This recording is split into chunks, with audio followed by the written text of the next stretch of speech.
भारत को एक संपूर्ण प्रभुत्व संपन्न समाजवादी पंथ निरपेक्ष लोकतंत्रात्मक गणराज्य बनाने के लिए तथा उसके समस्त नागरिकों को सामाजिक, आर्थिक और राजनीतिक न्याय, विचार और अभिव्यक्ति, विश्वास और धर्म की स्वतंत्रता, प्रतिष्ठा तथा अवसर की समता प्रदान कराने के लिए तथा उनमें व्यक्ति की गरिमा और राष्ट्र की एकता और अखंडता सुनिश्चित करने वाली बंधुता को बढ़ाने के लिए दृढ़ संकल्प होकर अपनी इस संविधान सभा में आज तारीख 26 नवंबर 1949 ईस्वी मिति मार्गशीर्ष शुक्ला सप्तमी संवत 2006 विक्रमी को एतत् द्वारा हमारे संविधान को अंगीकृत, अधिनियमित और आत्मार्पित करते हैं। जय हिंद, जय हिंदुस्तान, जय संविधान। I, Dhruv, a student of class 8th, has been given an opportunity to speak on Constitution Day, which I feel is a privilege talking about. Constitution Day is celebrated every year on 26 November, and it is the day when our Constitution was adopted in the year 1949 by the Constituent Assembly. The Constitution formally came into implementation in the year 1950 on 26 January. Constitution Day is also referred to as Samvidhan Divas in literal terms in India.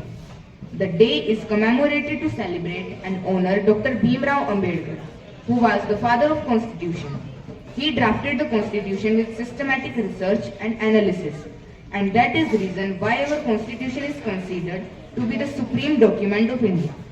It has a vision of future and an inert message of peace and tranquility. The Constitution of Bharat teaches a special lesson. You all might be wondering what is the lesson that is associated with the Constitution, as it is just a legal document that every individual being citizen of India needs to obey. The message that is embedded in the making of the Constitution is patience and unanimity. The Constituent Assembly drafted every policy keeping in mind every community of our nation. They reached a decision unanimously and with equal consensus. Each article mentioned in the Constitution was drafted in consideration with the evolution of society. We as students should learn this trait of our Constitution makers, which will help us all in our future endeavors.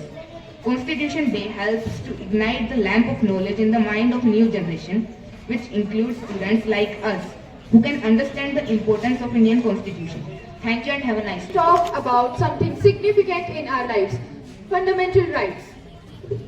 The fundamental rights enshrined in our Constitution. These rights are the backbone of the society like ours, and every citizen certain essential freedoms and protections.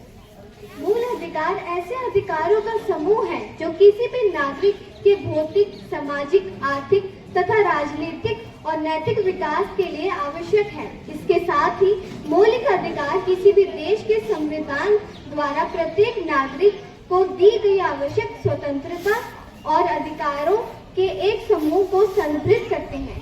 The fundamental rights are in India are 6 in numbers. First, right to equality. This ensures that everyone is treated equally before the law, regardless of religion, caste, gender or state. समानता का अधिकार। इस अधिकार में कानून के समक्ष समानता शामिल है, जिसका तात्पर्य जाति, पंथ, रंग या लिंग के आधार पर भेदभाव का निषेध, कानून का सम्मान शामिल है। Second, right to freedom. This gives us the liberty of speech, expression, movement and the right to choose our profession among other freedom as long as we respect the law and others' rights. स्वतंत्रता का अधिकार। इस अधिकार में बोलने की स्वतंत्रता, अभिव्यक्ति की स्वतंत्रता और यूनियन में एसोसिएशन बनाने की स्वतंत्रता शामिल है।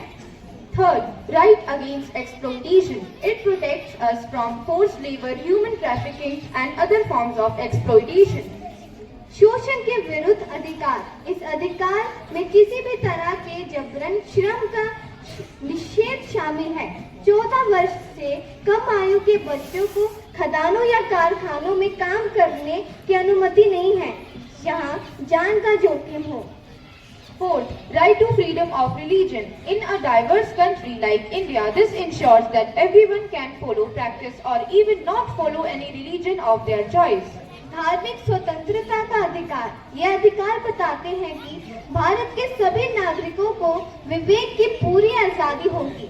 सभी लोगों को अपनी पसंद का धर्म अपनाना, उसका पालन करने और उसका प्रसार करने का समान अधिकार है। Fifth, culture and educational rights. These rights safeguards the culture, language and education of all communities, especially minorities, so that our diversity is preserved. सांस्कृतिक और शैक्षिक अधिकार। यह अधिकार सबसे महत्वपूर्ण अधिकारों में से एक है, क्योंकि शिक्षा प्रत्येक बच्चे का प्राथमिकता है। इस अधिकार के अनुसार सभी अपनी पसंद की संस्कृति का पालन करने के लिए स्वतंत्र हैं। Sixth, right to constitutional remedies. Dr. B.R. Ambedkar called this the heart and soul of our constitution. It allows citizens to approach the courts if any of their rights are violated. संवैधानिक उपचार का अधिकार। यह अधिकार सभी नागरिकों को दिया गया है, एक बहुत ही विशेष अधिकार है। इस अधिकार के अनुसार किसी भी मौलिक अधिकार के वंचित होने की स्थिति में नागरिक को न्यायालय जाने का अधिकार है। These rights are not just privileges, they are tools to ensure dignity, justice and equality in our society. Let us remember that our fundamental rights empower us to free individuals in our free nation. But it is our duty to use these rights responsibly and help build a society that values respect, harmony and justice. मौलिक अधिकार किसी भी नागरिक के जीवन में बहुत महत्वपूर्ण भूमिका निभाते हैं। ये अधिकार जटिलता और कठिनाई के सामने हमारी रक्षा करते हैं और हमें एक अच्छा इंसान बनने में मदद करते हैं। Thank you and have a wonderful day ahead. Fundamental duties. It shall be a duty of every citizen of India. First, to abide by the Constitution and respect its ideals and institutions, the national flag and the national anthem. Bharat के प्रत्येक नागरिक का यह कर्तव्य होगा कि पहला, वह संविधान का पालन करे और उसके आदर्शों, संस्थाओं, राष्ट्रध्वज एवं राष्ट्रगान का आदर करे। Second, to cherish and follow the noble ideals which inspired our national struggle for freedom. दूसरा, स्वतंत्रता के लिए राष्ट्रीय आंदोलन को प्रेरित करने वाले उच्च आदर्शों को हृदय में संजोए रखे और उनका पालन करे। Third, to uphold and protect the sovereignty and unity integrity of India. तीसरा, भारत की संप्रभुता, एकता और अखंडता की रक्षा करे तथा उसे अक्षुण्ण रखें। Fourth, to defend the country and render national service when called upon to do so. चौथा, देश की रक्षा करें और आह्वान किए जाने पर राष्ट्र की सेवा करें। Fifth, promote harmony and the spirit of common brotherhood amongst all the people of India, transcending religious, linguistic, and regional or sexual diversities, to renounce, practice derogacy to the dignity of women. पांचवा, भारत के सभी लोगों में समरसता और सम्मान भातृत्व की भावना का निर्माण करें, जो धर्म, भाषा व प्रदेश या वर्ग आधारित सभी प्रकार के भेदभाव से परे हो। ऐसी प्रथाओं का त्याग करें जो स्त्रियों के सम्मान के विरुद्ध हो। Sixth, to value and preserve the rich heritage of our composite culture. छठा, हमारी सामाजिक संस्कृति की गौरवशाली परंपरा का महत्व समझें और उसका परीक्षण करें। Seventh, to protect and improve the natural environment, including forests, lakes, rivers, and wildlife, and to have compassion for living creatures. सातवां, प्राकृतिक पर्यावरण जिसके अंतर्गत वन, झील, नदी और वन्य जीव आते हैं की रक्षा करें तथा प्राणी मात्र के लिए दया भाव रखें। Eighth, to to develop the scientific temper, humanism, and the spirit of inquiry and reform. 8वां, वैज्ञानिक दृष्टिकोण से मानववाद और ज्ञानार्जन तथा सुधार की भावना का विकास करें। 9. To safeguard public property and to absorb violence. 9वां, सार्वजनिक संपत्ति को सुरक्षित रखें और हिंसा से दूर रहें।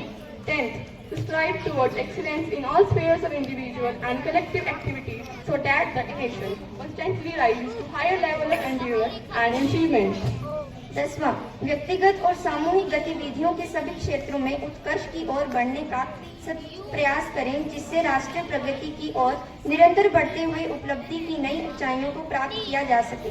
11th. Who is a parent or guardian to provide opportunities for education to his child or as the case may be barred between the age of 6 and 14 years. 11वां, 6 से 14 वर्ष की आयु के बीच के अपने बच्चों को शिक्षा के अवसर प्रदान करें। धन्यवाद एवं शुभ दिन।